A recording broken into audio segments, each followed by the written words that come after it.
एक और NFN के ट्यूटोरियल में खुशामदीद। इस वीडियो में हम एरेज के बारे में सीखेंगे। एरेज असल में एक कलेक्शन ऑफ वेरिएबल होते हैं जो कि एक सेम टाइप के डेटा टाइप के होते हैं। तो मैं सबसे पहले एक मेन फंक्शन बनाता हूँ, पब्लिक स्टैटिक वॉइड मेन और टैब, अगर आप नेटबीन की यूज़र है।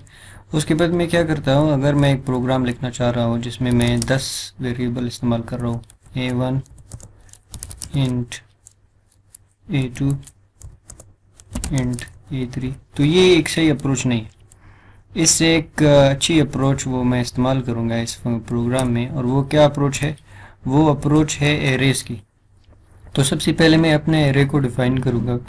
मैं लिखता हूँ इंट और यहाँ पर एरे की जो सिंटेक्स की तरीका है वो, और यहाँ पर इस एरे का नाम, मैं यहाँ पर इसका नाम एरे लिख लेता हूँ, और इज इक्वल टू न्यू और इंट, और यहाँ पर हम इसकी लेंथ बताते हैं। मैं लिखता हूँ इसमें 10। अब इस लाइन ऑफ कोड ने मेरे लिए एक एरे जनरेट कर दिया। अब इस एरे में फ़िलहाल कुछ वैल्यू नहीं है।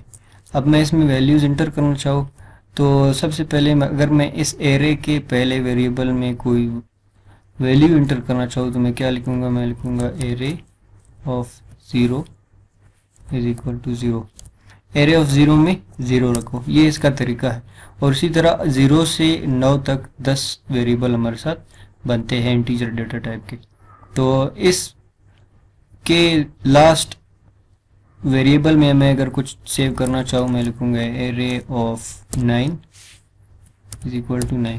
तो इस तरह मैं इसमें वेरिएबल सेव करता रहता हूँ। अगर मैं इसमें से किसी एक को प्रिंट करके आप लोगों को दिखाऊँ एस आउट, और मैं इसमें लिखूँ एरे ऑफ 9 और शिफ्ट F6 के साथ मैं इस प्रोग्राम को चलाऊँ, तो जैसा कि आप देख सकते हैं हमें 9 वैल्यू मिल गई।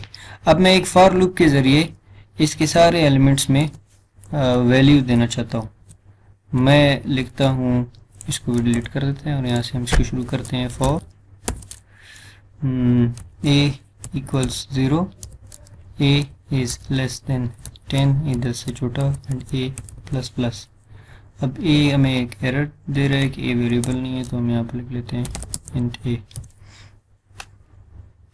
और यहाँ पर मैं इसके हर एक वेरिएबल में एक वैल्यू डालना चाहूँ तो मैं क्या लिखूँगा? मैं लिखूँगा एरे ऑफ a में सेव करो a की वैल्यू जो भी हो इस वक्त। अब ये मेरे पास सेव हो गए। अब मैं इसको दिखाना भी चाहूँ तो मैं क्या लिखूँगा? फॉर a इक्वल्स 0 और a is less than 10, a plus plus, और यहाँ पर मैं दिखाऊँगा एरे ऑफ a। अब इससे मुझे सारे वो वैल्यूज़ मिल जाएंगे जो इस वक्त एरे के हर वेरिएबल में से हो गए। मैं इस प्रोग्राम को चला के आपको दिखाता हूँ। तो जैसा कि आप देख सकते हैं 0 से 9 तक इसने सारे वेरिएबल्स में एक एक वैल्यू रख दी। अब हम एरे की बजाय, इंटीजर एरे की बजाय हम स्ट्रिंग एरे भी ले सकते हैं या कैरेक्टर भी ले सकते हैं, कुछ भी ले सकते हैं। मैं इसको स्ट्रिंग में चेंज करता हूँ, string स्ट्रिंग, और इसमें इस इंटीजर को भी आप स्ट्रिंग में बदलेंगे string स्ट्रिंग। और यहाँ पर एक एरर आ रहा है, वो एरर क्या है कि हम एक एरे स्ट्रिंग एरे में इंटीजर वैल्यूज़ रख रहे हैं। तो मैं क्या करता हूँ, मैं इधर इसमें एक स्ट्रिंग रखूँगा, और वो स्ट्रिंग क्या है? NFN, और कंकेटनेट करो इस वेरिएबल को जो कि इंटीजर है इस वक्त, इसको इसके साथ कंकेटनेट करो, और यहाँ पर मुझे वो स्ट्रिंग दिखाओ। अब मैं इस प्रोग्राम को चलाऊँ तो जैसा कि आप देख सकते हैं NFN 0 से NFN 9 तक इसने हमारे लिए एक स्ट्रिंग एरे बना दी। तो इस तरह आप स्ट्रिंग एरे या कैरेक्टर एरे या इंटीजर एरे किसी को भी आप यूज़ कर सकते हैं, इस्तेमाल कर सकते हैं। उम्मीद है आप लोगों को समझ में आ चुकी होगी। मेरी आपसे मुलाकात होगी नेक्स्ट वीडियो में। शुक्रिया।